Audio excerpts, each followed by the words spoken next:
May usa ka person under monitoring kon PUM ang dakbayan sa Talisay nga gibandayan karon sa City Health Office. Miabot siya sa Sugbo agi sa Mactan Cebu International Airport niadtong Lunes gikan sa Hong Kong. Si Chelo Valiana sa report. Gipahibaw ni Dr. Lino Alanzado, Talisay City Health Officer, nga may usa ka talisaynon nga giila nga person under monitoring. Iyang gipasabot nga wa kini nakit ang sintomas sa coronavirus. Ang babay nga nakitaan apan tungod sa iyang travel history. Sa mga precautionary measures, gitagaan na sa siya og kanang mga PPEs, no na siya mask, niya duha na sad sila sa embana dito sa bayan.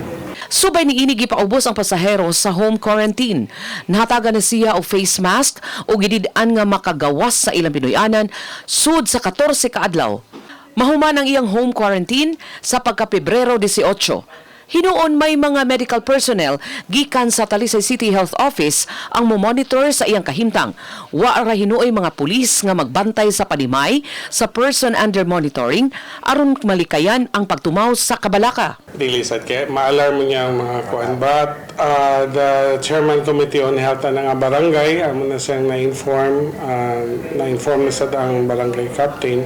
Samtang giandam karon sa City Health Office ang mga responder sa Disaster Risk Reduction and Management Office sa pagtubag sa mga pasyente nga posibleng gitakbuyan sa coronavirus. Apan gidid-an ang mga first responder nga mohikap o kaha magpaduol sa mga PUM o PUI tungod kay medical team man sa Regional Epidemiology and Surveillance Unit ang moatiban kanila. But for now, we mahimo pa.